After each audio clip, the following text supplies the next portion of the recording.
Doug Heye, it's great to have you on Al Arabiya. It's good to be with you. Thank you. Thanks so much for joining us. I want to get a sense from you of how you see Washington today. Where are we? I'd use the words nervous and anxiety, and real high anxiety in Washington, just because there's so much uncertainty. And what we remembered from the Trump years that we had forgotten for 4 years under Biden was that there was a constant churning of news. Quite often, you would forget on Thursday what you were talking about on Monday. That's really true now, but it's even more so with a relentlessness from this administration on executive orders and things in a way that we just haven't seen done before. And as you know, when I worked at the Republican National Committee and in House Republican leadership, we talked about Barack Obama's imperial presidency because he was signing a lot of executive orders. Trump has blown by that at record speed, and it's why people are really struggling to keep up. That's obviously by design as well. Walk me through how the Republicans en masse are viewing this, because there is discomfort in the party. Well, there's the public versus the private. The public is overwhelmingly public comments from members of Congress, senators, united behind the president, really loath to say anything negative about what they're doing. Sometimes maybe something that an aide or a cabinet member does. Signalgate is a good example of that because it wasn't about Donald Trump. So you could make your criticism, say, look, I'm being an objective person here, but you're not criticizing Donald Trump. Privately, there are a lot of concerns about what DOGE is, what its impact is, and what those impacts will be in specific districts and states. And so when you start talking about things like research universities, if you represent one of those universities or you're impacted by it in any way, you're talking about obviously important medical research. You're also talking about jobs in your district and neighboring districts. Yeah.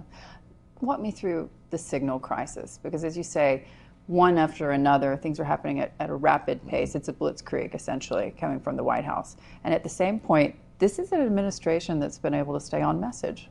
Donald Trump actually is a very disciplined messenger when he chooses to be. And one of the things that we know about Trump is if things go off track, if the conversation is not where he wants it to be, he's a matador. And he waves his red cape, and he knows the media and the Democrats will follow along with it. They become so outraged immediately that they sort of do what he wants them to do. The louder they complain about what he does, the more it benefits him quite often. So Cory Booker is in the Senate right now doing a filibuster. He's about 6 hours from the all-time record. Good for him. It's not really necessarily going to accomplish anything for Democrats. It sort of makes them feel good and hopeful without any real tangible results. Well, the reality is nobody's watching. And nobody's watching. And nobody's watching for two reasons. One, a lot of political news just gets tuned out or doesn't reach to that level of anything that really is about Donald Trump. And two, it's April 1st in an off year. And so we're going to have special elections that are happening right now in Florida and Wisconsin. Washington, D.C. will overinterpret, overanalyze those. And the impact of today to 16, 18 months from now on a real election day, zero. So the signal crisis essentially guaranteed to make the Democrats and anyone who opposes Donald Trump basically apoplectic. And yet the Democrats as a party haven't been able to make it stick. Why? Well, I think partly because this was not about Donald Trump. And there were a lot of Republicans who spoke out as well and said this was careless, this was foolish, all of which is true. Yeah. But it wasn't about Trump, so that's number one. And number two, there's so much other news that really impacts everyday life for everyday Americans constantly, that while things like this were a flashpoint, because there was very little dissension within Trump world, there was some but not much, Trump was able to move past this. And voters are focused on what impacts them. And that's one of the key lessons I think Democrats are trying to grapple with, is they talked on all these issues that most voters don't really care about. So every time I would watch a college football game during the fall, let's say North Carolina versus Georgia Tech, I'm watching that game, two swing states. Every commercial break, Kamala Harris cares about they, them, Donald Trump cares about you. That was a really important message for Trump. It's one of the reasons that he won. In your mind, are we going to see any kind of blowback because he didn't fire anybody? Only if we see more.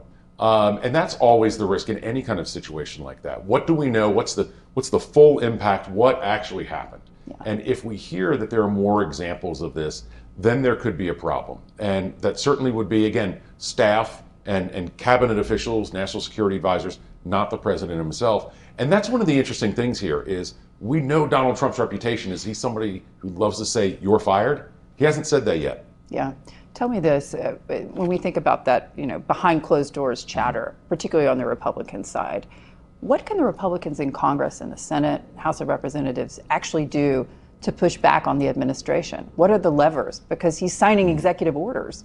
Yeah, on the executive orders, very little unless unless a member of Congress can demonstrate why it's in Trump's best interest. It's also why, though, you're seeing a lot more communication between a member of Congress and a cabinet official, an agency official. If you've got some concerns about Medicare or the FDA, the CDC, Department of Education, research universities, as I mentioned before, you're making those communications very clear to that cabinet official, that administration official who may impact. You're also having a lot more conversations with those people who are directly impacted because you're hearing from them a lot more. Yeah. Do you think that that's going to translate to the messaging to the White House? To some extent, yes. I mean, does Donald Trump care if somebody's district is up in arms? Look, he cares about bad headlines like anybody else does. And Yeah. so I think one of the things we saw this week that's been interesting is the administration admitted a mistake. That's how big of a mistake it was to send somebody to El Salvador who did not belong there, did not deserve to be deported. Yeah. This White House does not like admitting mistakes of any kind. So to admit something says they know it was a really big goof. We saw that with Signalgate as well. That was somebody else's fault. And this is where the administration, I think, is very sensitive. A bad headline, especially if it's about Donald Trump or can be tied to Trump, it's going to be very dangerous for him. Talk to me about those headlines and the people who write them. Mm-hmm. This is an administration who, they've been very clear from the very beginning that they're going to listen to other outlets, not just what they term the mainstream media. We've seen a lot of changes in the White House press room. When you take a step back and think about this, I mean, you and I have been dealing with the Washington press corps for years. I've been a part of it myself. Is this worrying to you? On some levels, yes. On some levels, no. Look, people are consuming their news in very different ways than they were just 5 years ago, certainly 10, 15 years ago. A lot of that is technology. Some of that is political.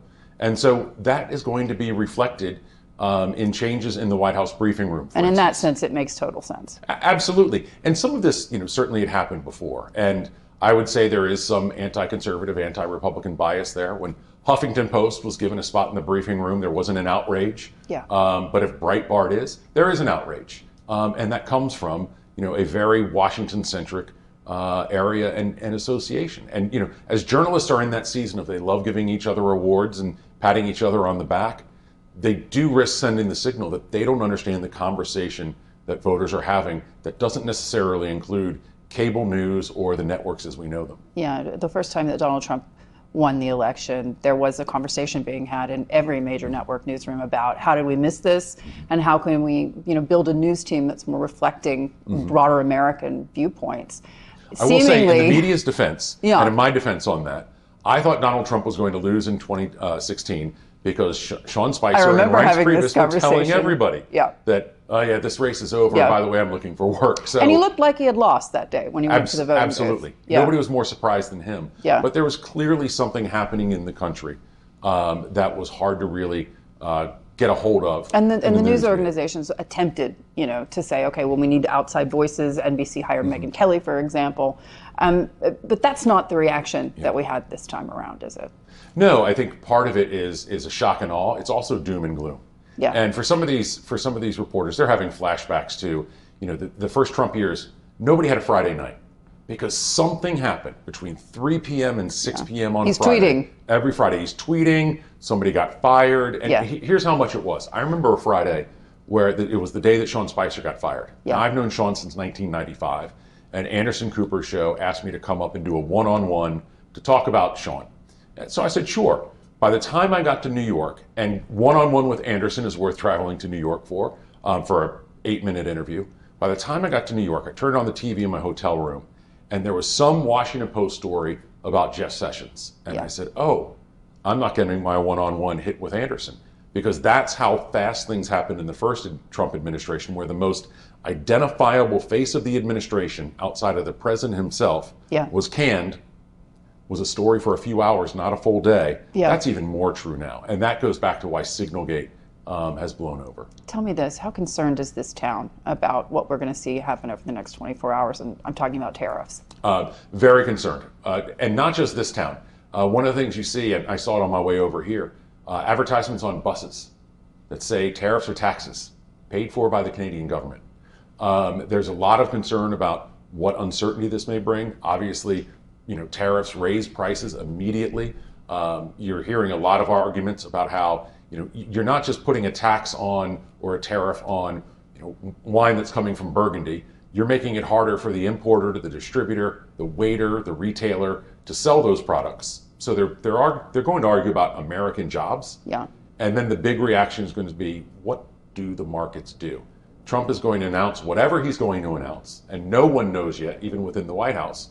But he's going to do it after the markets close. That's on purpose. Yeah, that's well. Tell me this, when you take a step back, and we spoke just a bit earlier about what this could mean for research and development, and that's just a small piece of what's been happening.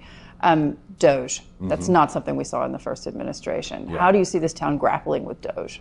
You're hearing a lot of mixed messaging, especially the public versus private conversation. No doubt. You'll hear Democrats say Elon Musk is not elected. That's true. A lot of non-elected people do a lot of big things in government. And they always have. Always have. This is obviously a much bigger scale of it. We're seeing him host rallies. As we saw because he's out in front. Absolutely. They're not hiding him. But they're not hiding him. But there's also concern within the administration. If you're the head of the Veterans Affairs Department, you may have an issue there. And we hear about these conversations that cabinet officials are having, whether it's in a cabinet meeting or privately. Members of Congress are feeling the same thing because they're hearing from their constituents that if you're going to close the Social Security Administration office in my district, I have a problem. And that may be a blue district, that may be a red district, but ultimately is a problem for that member of Congress and their voters who are going to have real problems. Senior citizens are not necessarily the most tech savvy or the most mobile to go to offices outside of their home. So this is one of those things that becomes an issue. No doubt. And what do Capitol Hill folks do about Elon Musk? I mean, is there anything they can do other than to raise that concern at their peril to the president? Right. Well, that's where they raise their concern, especially privately, and want to work with administration officials throughout this process to lessen the damage. A lot of this is going to happen. So hoping that you don't get affected by it, hope is never a strategy. Yeah. But communicating directly with your constituents on how these impacts are going to happen. And that's a two-way conversation. That's not a member of Congress telling constituents. It's both of them having a real dialogue and then relaying that to the administration. Walk me through how you see the impact of at least Trump so far when it comes to foreign policy. Because the Trump administration has said, just as they did in the first term, that his first trip outside of the United States is going to be to Saudi Arabia. Yeah. Well, look, Donald Trump, again, he can be consistent when he wants to be. He doesn't always choose to be. They didn't like it the first time around. No, they didn't. But now, look, Republicans are fully bought in on Donald Trump. The people who aren't are real outliers. And there's clearly nervousness from our allies in Europe. And we've seen how they've reacted and proactively come here. I think Keir Starmer did a very good job when he came here, with a lot of questions about Starmer really being new on the job and having to face Trump. But there's real unease, and there's unease about what happens in Ukraine. There's unease about what that means for NATO. And sure, most Republicans, and overwhelmingly so, and even Democrats will tell you, yeah, it's important for Germany and France to spend more. We've been footing a lot of these bills. How we get there is important, and threatening the fabric of NATO is where questions really remain. What about the energy picture? Because right now when you have oil between 70 and 80, that's not really a problem for Donald Trump. He's not talking about declaring war on OPEC at this point. But do you anticipate this to come up, at least when he's finished with everything else? Well, he's going to Saudi Arabia first on purpose. Clearly, energy is going to be a part of that conversation. We never talk about, or we never hear about, American energy independence anymore. Trump's word is dominance. That's how Donald Trump communicates. Yeah. But there are a lot of questions moving forward about energy, energy usage and what we're going to be able to do. Yeah. So America, we've got real concerns. The good news is we're not where Germany is right now, and some of the European countries that really stepped back and have caused themselves, a lot of long-term damage. Russia. Talk to me about how that's playing in Washington, because certainly if you just judge by what you see on the networks or what you read in the New York Times, it's not playing very well. No, and again, I think this is where you really see a difference between the public versus private conversation. So yesterday, Congressman Don Bacon from Nebraska, a real swing district, spoke out and said, I'm going to stand by Ukraine, I'm going to stand by our allies, and Russia is an evil empire. You don't hear that conversation from Republicans, certainly in the way, not just when Ronald Reagan was president. The speechwriter of the evil empire, Tony Dolan, who used to come to this place all the time, just passed away. That rhetoric doesn't exist in the Republican Party by and large anymore. Yeah. But most Republicans are not going to be critical on Donald Trump on something that is seen as sort of Trump-specific. And when it comes to Russia, that's a big part of that. And how Donald Trump is able to navigate in these waters, these are very shark-infested waters for Trump. And what he's able to do and how he's able to, has he fully formed a plan and only he knows about it that comes out perfectly? Is it the art of the deal? Does he even need one? I mean, that's the question. On some level, yes, of course. Well, if we all recognize, and that's Republicans and Democrats, even if they don't want to say it, that the United States can't afford to continue funding this when it comes to funding European defense as well as Ukraine's defense. The question becomes, how do you end it? Right. Look, and clearly Trump also wants to move with more of a focus towards Asia. I don't think there's any doubt about that. Ukraine remains a flashpoint. And I think for a lot of Republicans privately, especially if they're on the Foreign Affairs Committee and Armed Services, they're very mindful of what they're hearing from Poland and countries near Ukraine, that if you're not going to spend the money in Ukraine, and most voters don't understand here in the country that it's not planes full of cash that are going to Ukraine. It's American wheat. It's American arms on American flights. So it's not just sending cash over. That would be one of the more foolish things that we could do. But Poland's very clear. Moldova is very clear. If this isn't one, we very well could be next. And I, having been to Poland a few times in the past few years, that atmosphere is very real. If they see you're an American, they're going to come up to you, point out their anti-Putin mural, and there are a ton of them, yes, and tell you how important they are for ultimately the future of Europe. Do you think that that's totally lost on this White House? I don't think it's totally lost, but clearly Donald Trump has other issues that he's focused on as well. And Trump and Russia are one of those things that nobody's really been able to get to the bottom of. If we go back to 2016, there was talk about the collusion with Russia. Right. That Trump After the meeting in Helsinki, I was there. Yeah. And Trump has called it a hoax. He's right. And the argument from people who weren't necessarily Trump fans is this campaign, and remember it was a campaign of like 6 or 7 people at that point, they wouldn't know how to do this even if they wanted to. So no, none of that was real.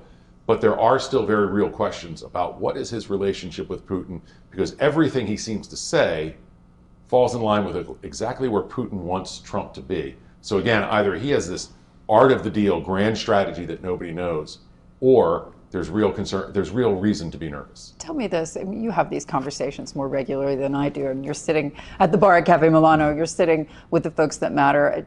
When you think about what happens next with regards to China, do people actually believe today that the United States would defend Taiwan, really? By and large, no. And it's something that I think we hear more and more. And our efforts around Ukraine, I think, speak to that as well. China is not without its own problems, right? We see all of the things that China can do, and it's pretty massive, and we've allowed them to get away with a lot, both in the country, how they treat dissidents in the United States, for instance, where they seem to have a free hand. The UK did that with Russia, as you know. You poison somebody in Salisbury, turns out it's not that big a deal, ultimately. Yeah. But China has its own problems as well. And so I would say that a lot of the people who are sort of almost fatalist to, well, the next century is going to be the Asian century and China is going to be the big winner, China's got a lot that it's got to take care of as well. Speaking of undue influence and taking your eye off the ball, that's certainly something that the United States has done for decades in the Arctic. Mm-hmm. And, despite the rhetoric, Donald Trump is not going to invade Greenland. Right. What do you think is going to happen next in that conversation? Because at the end of the day, this is about security. It's about securing the United States and its interests, and something has to be done. No, absolutely. And I think what we've seen so often is the Trump rhetoric on this. Obviously, the Danes are furious. People in Greenland wouldn't meet with JD or Usha Vance when they came, to the point that they didn't even really go in the country. They just stayed on the base. Security is paramount. The Arctic has obviously been ignored for a long time. And that's part of the next, not generation, but probably 4 generations as We have to prep for potential global conflicts. But picking at an ally that really hasn't done anything to us, again, I think sort of phrased some of that NATO framework that has been the most successful alliance in global history. And it's very easy to forget, with everything that's going on, obviously, in Israel and Palestine and Gaza, Ukraine, nobody's talking about Sudan, for instance, South Sudan and the conflicts there. We are still in this unprecedented era of global peace and prosperity. That doesn't mean much to you if you live 30 miles outside of Pittsburgh and you're not happy with your situation in life. That's where political leaders need to step in and I think really shore up those things that have worked as we try and prepare for what the future may bring. Tell me this. As you mentioned, a lot of things are not on the radar. One of them perhaps is Jerome Powell, the Fed. Mm-hmm. When do you anticipate President Trump is going to move on the Fed? I have no anticipation on that because it could be happening while we're talking and it could be 6 months from now. Yeah. This is one of the things that Donald Trump does on purpose. He is intentionally unpredictable. Mm. And sometimes you can try and see patterns in that, but it sometimes also is like looking at one of those paintings that you have to stare intensely at to see that it's a ship in a lighthouse. And if you don't do it the right way, you'll never see it. But there's no telling. And you do know that Trump has that card to pull whenever he wants to. Donald Trump has suggested that he might be involved in a third term. He might run. Mm-hmm. There are questions of the legality around that. In your mind, what does that say to those in the Republican Party who were hopeful? I think the ones who including J.D. Vance. Absolutely. Look, the ones who are hopeful will, I think, eventually start to talk about, Donald Trump, you have been a great leader, and we are so appreciative. And it is time now to follow the constitutional processes. And again, this is, as I was sort of referencing about NATO, our Constitution is and should be sacrosanct. Yeah. You remember a whole lot of conservative Republicans walk around, members of Congress and senators, with a Constitution in their pocket. The 22nd Amendment is part of that. It's very clear. And as Donald Trump doesn't say a whole lot, right? He doesn't tell you what he's thinking necessarily. Oh, there are ways. The only ways that could happen would be so extremely detrimental to our country that you would say it's absolutely impossible. But I woke up on a day called January 6th and decided to go for a walk around the Capitol in the morning, just in case things got a little dicey in the afternoon. And by that I meant people planking and waving signs like they did when Ruth Bader Ginsburg died. Obviously not what we then saw. So where does that leave the Democrats? In total chaos? Democrats are in total chaos, I would argue, in part because of their own making. Yeah. If we go back... I think it's entirely of their own making. Come on. Well, but also a self-created one since the election. If we go back to the actual election results, the unpopular vice president of an unpopular incumbent president lost by 1.4% in an economy that's not viewed positively. So the election was a completely normal one. What happened is what's supposed to happen. But it was Donald Trump, so Democrats can't handle that. And they're now doing serious soul searching in a way that would make you think that Donald Trump not only got more than 50%, which he didn't, but somehow got 55 or 60%, that Donald Trump had this overwhelming win that causes Democrats to rethink everything of who they are. And I would tell them that if they really want to be smart about it, you just need to learn a few lessons. Joe Biden didn't do anything about the border. Neither did Kamala Harris. She never really went there. And who was actually running the country? No one seems to be even asking that. And we're going to learn that as more books are coming out, clearly. So, have a president who people have confidence in that they can be vertical. They may not like, but can be vertical. Fix the situation at the border. Inflation is obviously a difficult issue, but talk about it and show that you get it. And fourth, don't go down these rabbit holes that the rest of the country is just not in. And when you go down those rabbit holes, you say to the rest of the country, I have no idea what your life is like. So if you're using terms like birthing parents or the they, them, and you're pronouncing things to death, and anybody who doesn't subscribe to that is then somehow evil, you're not just losing voters who are going to be against you anyways or lean that wrong direction for you. You're losing people that you could otherwise communicate to, because that Trump they, them ad, I think, was that powerful. And it was consistent with Trump's messaging from 2016. Mm-hmm. I remember Trump in a speech said, there's all these Hillary Clinton signs. He would do this with his hands and say, Hillary, I'm with her. And he said, but I'm with you. Yeah. That's a very powerful message. It's a very simple message. So he then just took something that Kamala Harris said, where she went far, far, far to the left on, paying for transgender surgeries for prisoners, which is a conversation 99% of voters aren't having. Yes. And if they do, they're going to be very negative on that. And said, this is not what I care about. I care about what you're going through in your everyday life when you go to the grocery store and you're upset and you see the images of people spilling over the border at will, and I'm going to fix that. With an unpopular president, unpopular vice president, the election's closer than it should have been. Yeah, they've got And 4 Democrats years. should know that. They've got 4 years to figure this out. Do you think they can? Sure. And look, these things come in cycles, right? When I was at the Republican National Committee, Republicans were, we had a president who was at 70% approval rating in Obama. Time magazine ran the Republican elephant logo on its cover. It said endangered species. 16, 18 months later, we picked up 63 seats in the House, several Senate seats. Democrats probably aren't going to do that, but if you're betting it's a very small margin in the House, they should take the House back over. They just have to figure out who they are and be normal. Yeah. What is the Republican Party today without Donald Trump? Is there one? I don't think I don't think there is one per se, in that it's going to be about Donald Trump for a long time. Before Trump came along, think of how many Republicans would talk about the Reagan legacy. Yeah. And they talked about Reagan over and over again. Trump has tried to install himself as a strong man of the party, so that whomever the next Republican president is, he wants them to still think about Donald Trump. I think we're going to hear Republicans talk about Donald Trump for 4 years, 8 years, 12 years on down the line. And the heir to MAGA, at least for now, J.D. Vance. Maybe. Why maybe? What's to say it's going to be the vice president? Why may somebody else who's been a loyal MAGA lieutenant not run? Somebody who has the Trump name. Yeah. Tell me this, and you get a feeling for this, obviously, being here. How has this changed Washington, this second wave of Trump administration folks? Because they're not the same people. I don't think anybody knows yet. We're still 2 months into this. And as everybody is struggling to keep up, Republicans and Democrats, on what's happening on a daily basis. And that's weekends as well. So if you work at a law firm here, you're having to prepare memos on Saturdays and Sundays because Donald Trump signed 1 or 4 executive orders. So it's very hard to even, see the forest at this point. You're not even looking at trees, you're looking at individual leaves.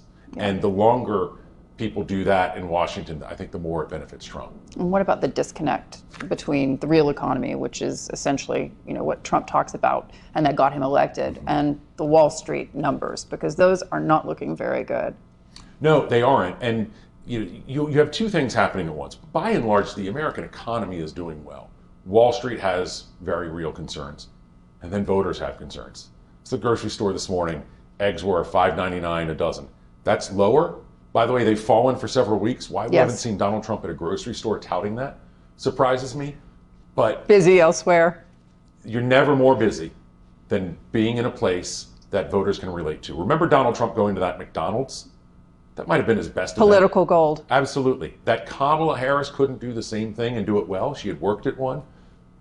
Was part of the disconnect that Harris had. But send Trump to a grocery store to remind people, we're lowering your prices on this. Yes. But voters are still feeling that on everything that they spend money on. Anytime anybody goes out to a restaurant, they get the bill and say, what just happened? Yeah. And that's not going away. That's part of the new normal. Prices, inflation can fall, prices don't, by and large. And that's, I think, going to be the other struggle for Trump moving forward on the economy. Yeah. And does the recession, if there is one, mean that the Trump 2.0 is a failure? Because it's interesting. The folks I speak to say, well, recessions happen. They're cyclical. Well, they are. I think the risk for Donald Trump is he is more closely associated with strong economies, big business, however you want to define it, than any president we've ever seen. That was his brand before he even ran for office. And so that we've seen, while his numbers have fallen a little bit, but while we've seen his economic numbers fall to the first time he's underwater on the economy, that should be a very real concern for his presidency, because who is he about? What is he about if it's not about jobs in the economy and business? And is that the thing that would stop him, make him pause, or perhaps turn him around? Well, I don't know that anything turns Donald Trump around, right? He is who he is. He's not changing. But that is what cost Democrats the presidency. If voters felt better about the economy, if they felt better about inflation being reduced, Kamala Harris would have won. Doug Heye, it's great to have you on Arabiya. Thank you. You.